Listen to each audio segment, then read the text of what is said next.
Shizune and Lily don't like each other. That much is clear. But this seems a little much. It seems like Lily has had enough and is ready to push back. Oh, what? Oh, whoa. Hee-chan, don't you slack off either. I kinda wish that she would cut me and Lily some slack. Hey, I'm the new guy, remember? It's not like I could have done much, even if I wanted. That's right. You shouldn't expect a transfer student to jump right into it on his first week. Lily taking my side feels oddly comforting, so I decide to back her up too. Yeah, you're being unreasonable with both of us. Shizune's words about being a slacker echo in my head.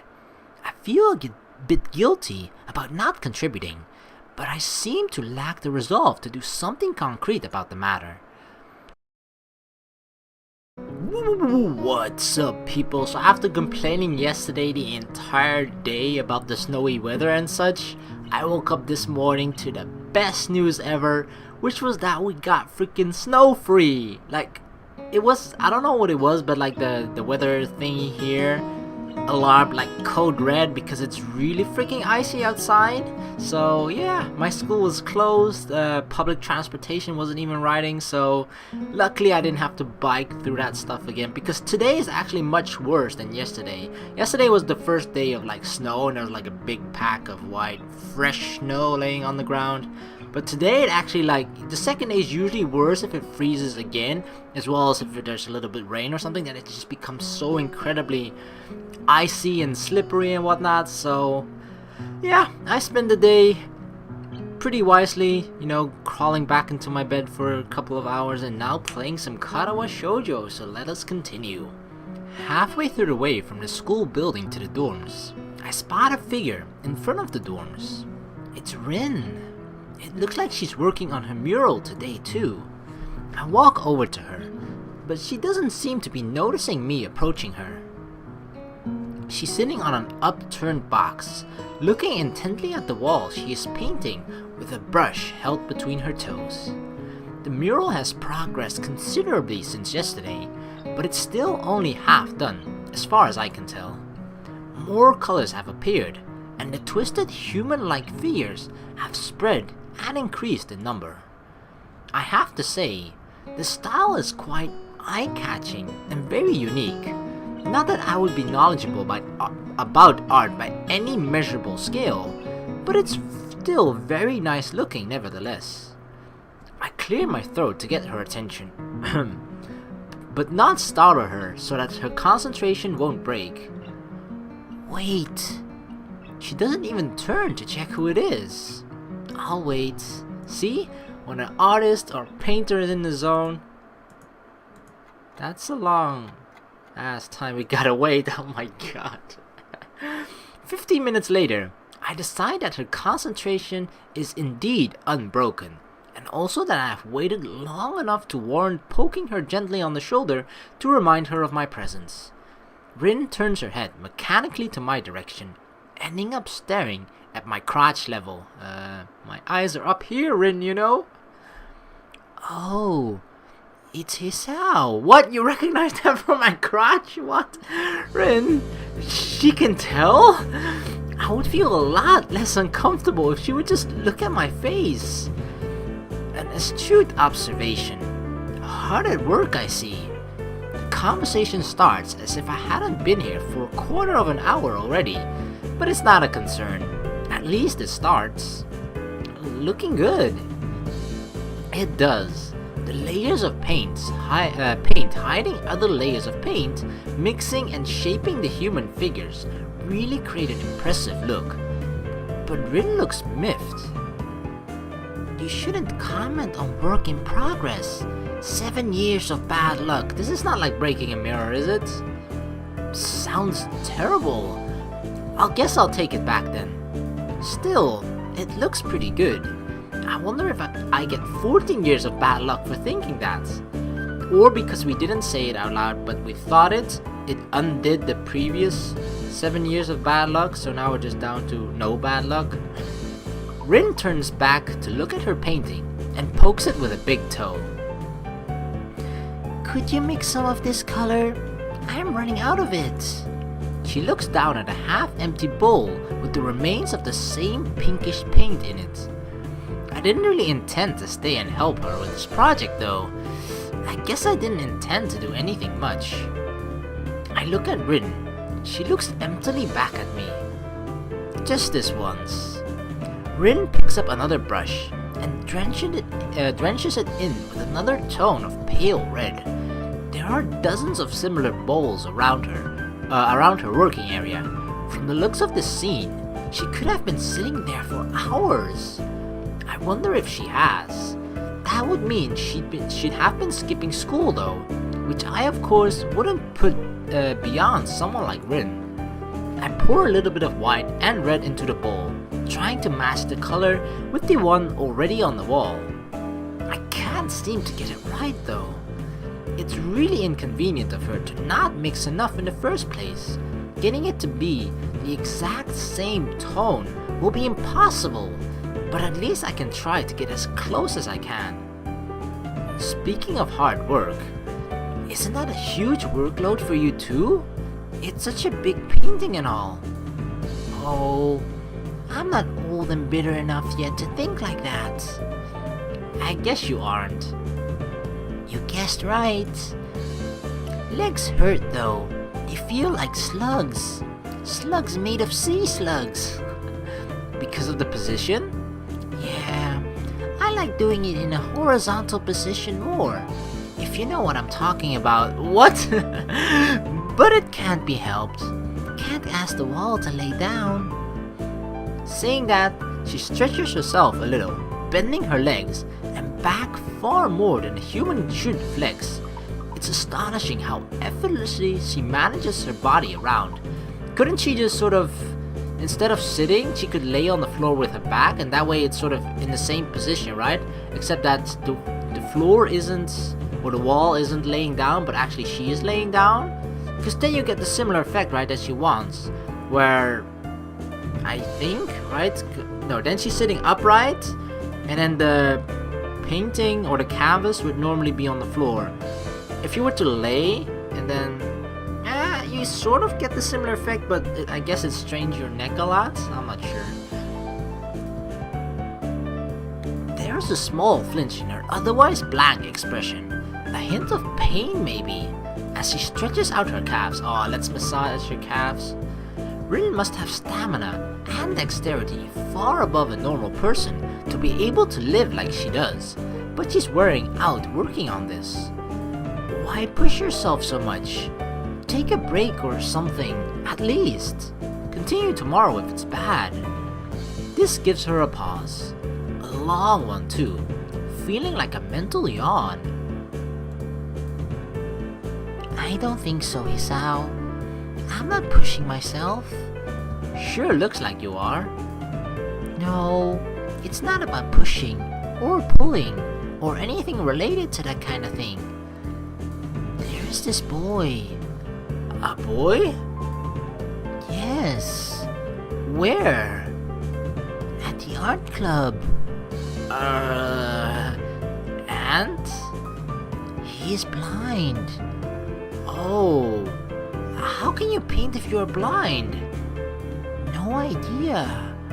So, why is he there? That's the point. He is there. She should really speak more than one word at a time to make this feel more like a discussion and less like an interrogation. He can't really do anything that you'd call art, right? But he comes there anyway and paints. Why? I don't know. Why? I don't know. That's why I asked. So... He doesn't paint often, but I think his paintings are very interesting. I'm sure they are. I once tried that. Painting with eyes closed. Wasn't too interesting. And cleaning up the floor took ages. Didn't try again.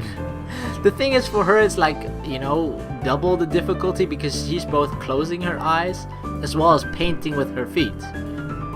But then again, she's become so skillful at painting with her feet, it's almost like she's painting with her hands.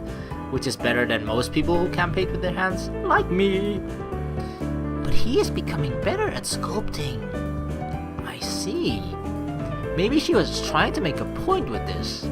Maybe she has forgotten she had one. Seems like the art club is full of interesting people. Not really. Pretty blunt statement, and she totally missed the sarcasm. No?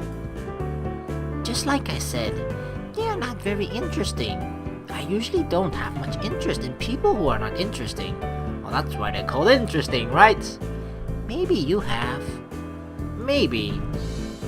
Wow, this conversation is like, I don't know, it feels really weird. But that boy is interesting. Maybe I am like that boy. Or maybe you are. Maybe everyone is. What the hell are you even saying, Rin? Doing things you can't do, just because you can. That's pretty deep, I think. And tell that to her. You're a deep one. Nah, I'm a really shallow and thoughtless person. People say that to me all the time. Did you know I can only think of 4 things at the same time? She has a limit on that? I didn't know I even had one. Although, I can't even think about 4 things at the same time. 4 different things. I have no idea if I'm even capable of doing that. But still, it's interesting that she knows she has a limit, and I'm kind of interested as to how she found that out. Like, alright, let me think about 5 things right now. Ah, no, it's not working. Alright, 4 it is. No, but now I do. Right, now I'm thinking of the 2nd floor's girls' toilet. Ice cream flavored ice cream, the middle toe, and a haircut. Wow, those are 4 things that are totally unrelated. I'm going to need a haircut. Whoa, what was that? She shakes her head around vigorously, letting her short and messy hair ruffle wildly around. I could see that doing it is something she likes to do. That's probably how she measures the length of her hair, right? Because when she shakes, you can sort of just feel if your hair is too long, and then it touches parts of your face you probably don't want it to touch because it's too long. Because she can't feel it with her hands, so yeah. I'm guessing that's her method of like, yeah, my bang just touched my nose. Alright, I need a haircut. We fall silent as Rin treads around absent-mindedly, poking some brushes around. The thought about the art club sticks in my head for a while longer. I'm feeling like I'm treading on very unknown territory with art. The way these meetings with Rin go, it's as though I'm starting a smoking habit or something. I should probably stop talking with her. It's not like I dislike her, despite the confusion her being herself causes. And I don't dislike art either. I've even drawn for fun sometimes. I just don't have a real creative drive or any technical skill. So usually, if I were to draw something, I get white paper syndrome and just freeze completely. But that's the thing though, starting something is usually the hardest part, but once you've started, it usually just, it takes control, and then blah blah blah, stuff gets done on paper. It's just with everything really. You have to do write a paper for the hardest part, starting. Have to, I don't know, I guess the latest thing that I have to do is write a game, or code a game rather. Yeah, still have to start. That, or I managed to draw something disfigured and promptly get frustrated at my inability to put the picture in my head down on the paper, then call it quits without even really trying to make an effort. I had something similar, but then it's like when you're trying to make the first line, and then, oh no, I need to erase it again, and trying to do it again. No, where's my eraser? That's like how it goes for the first 5 minutes with me. But when I get that first shape down, I'm like on a roll, sometimes. Rin clearly doesn't have this problem, but she frustrates me in another way. Being with her is like looking into a mirror that doesn't reflect anything. It makes one question the sanity of the act. Rin sits down on her box, swaying from side to side, apparently comfortable with the uncomfortable silence. She is staring at me again, or maybe over my shoulder. I can't quite figure out where her eyes are focused. I'm thinking of leaving so she can carry on working undistracted, and then I can do whatever I'm going to do alone. It's not like I have anything that must be done today. Oh shoot. Who? Nobody. I just forgot to tell Hanako that Lily was looking for her. Do you know her? From my class. Oh, her. The mystery toilet girl. What? Mystery toilet girl? That person is funny. I saw her going to the toilet 5 times during one recess 3 weeks ago. I'm sure it's the world record. Maybe she has an incredibly tiny bladder, I don't know. It was very mysterious. So that's why you call her Mystery Toilet Girl? What other reason could there possibly be? Well, if there is, it's an eternal mystery. I didn't follow her in there. Maybe it was the week before that. Could have been.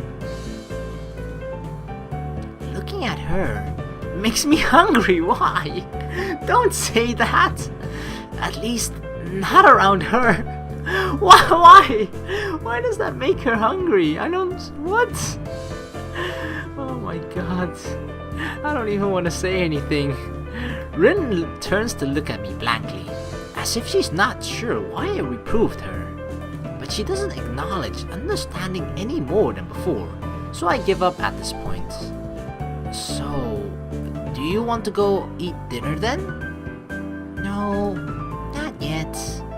Rin has turned her hungry gaze back to the wall, looking slightly more energetic, or at least slightly less lethargic than she did before. It's as if the wall is an opponent she has to vanquish, something she must overcome before she can indulge in dinner. This is the feeling I get. A weird sense of empathy overcomes me and makes me smile a little to myself. All of her oddity, Rin is pretty cool after all. I'll be going anyway. Have fun. Rin has already grasped a brush and is dipping it into fresh paint, so of course she can't hear me anymore and doesn't answer anything even if she does. Adhering to the nurse's nagging voice in the back of my head, I set my alarm clock to wake me up early enough to go jogging again. I made a promise, and I'm going to keep it. Besides, Emmy is bound to rat on me if I don't show up. But it's not all that bad.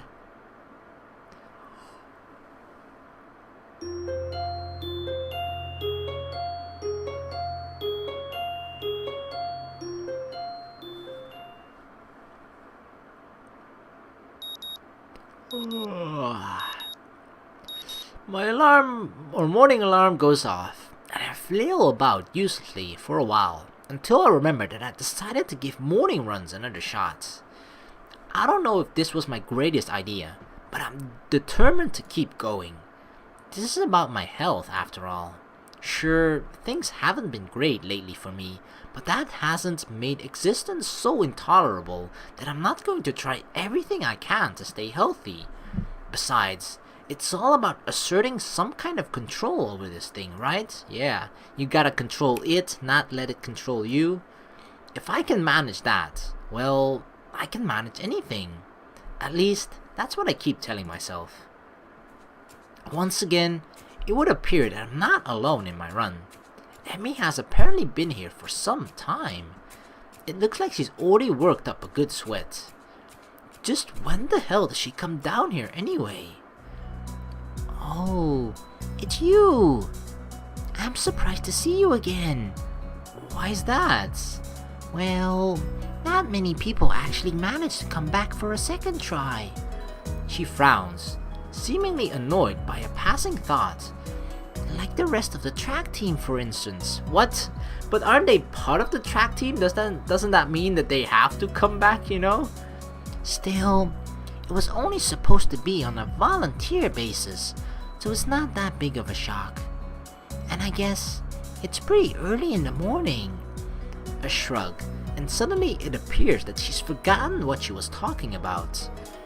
The frown disappears entirely, and she seems to snap back to her previous train of thought. So, come on then. What? You're here to run again, right? Well, yeah. So, come on. I find myself suddenly grabbed and yanked onto the track. She wasn't kidding when she doesn't care about warming up. Things seem to be set on mirroring yesterday's run. That is, I seem to be struggling while Emmy moves with an effortlessness that I find enviable. It's incredibly bothersome to be so easily worn out.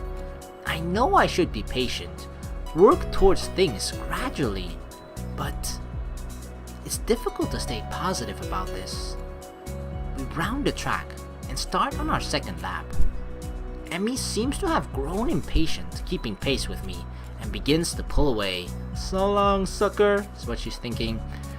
This is where I gave out yesterday. Oh, then we gotta take at least one more step, then it feels like at least we've improved by one extra step.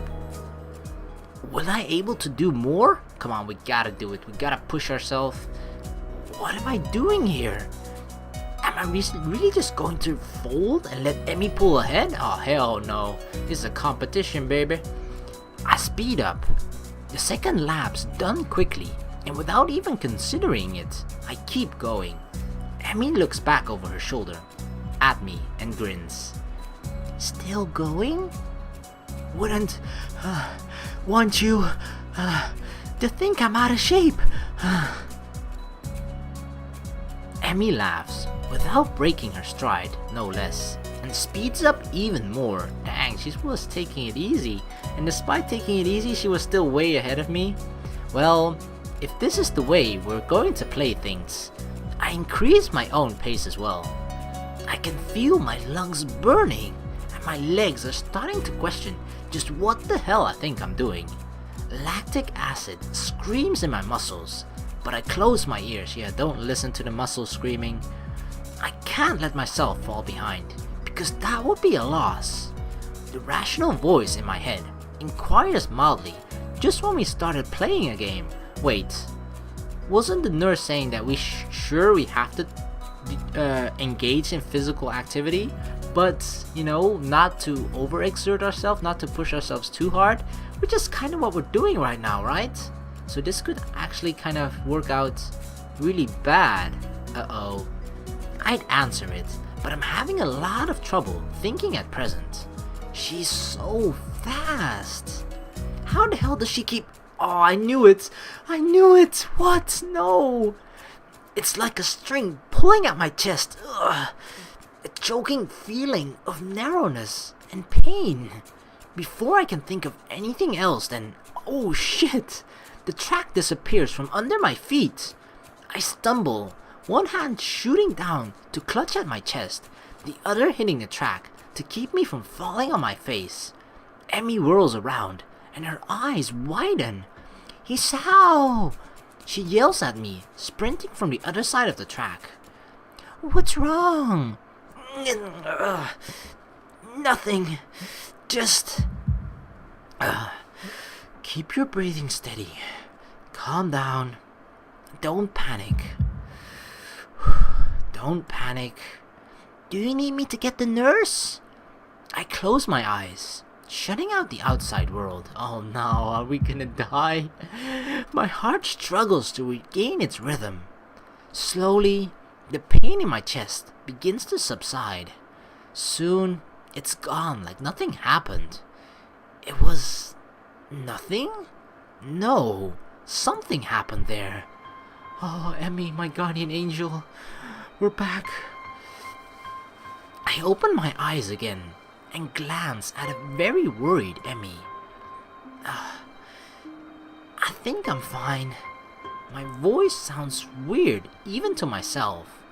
Oddly even, and matter of fact, it makes Emmy frown. I don't think you are. She seems to come to a decision and nods to herself. Right, you are coming with me. You've got to see the nurse. Emmy grabs my arm and drags me up. I feel a bit wobbly, but I refuse the shoulder Emmy offers for support.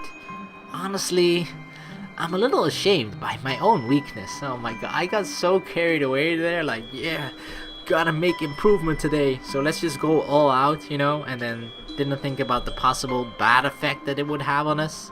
And then, of course, not a second later, bam! I'd really rather not have any concern about me, but it seems to be too late. Heck, I'd really rather not have anyone concerned about my condition, though at this point, it seems to be too late for that as well. I'd like to be able to deal with the whole thing on my own, without being a bother to anyone else. While I'm wishing for things, I'd rather not have this condition in the first place, but then we wouldn't be at the school. Oh my god, why did we do that? That's what you get for trying to, you know, trying to impress a girl, and then bam, karma punishes you straight away. So yeah, we're gonna end the video here. In the next video, the nurse will hopefully figure this whole thing out, and he's gonna scold us again for, I told you to exercise, but not exercise too hardly. Smack. And then yeah. So yeah, I'm gonna end the video here. Thank you very much for watching. Please like and subscribe for more, and I'll see you in the next video. Peace!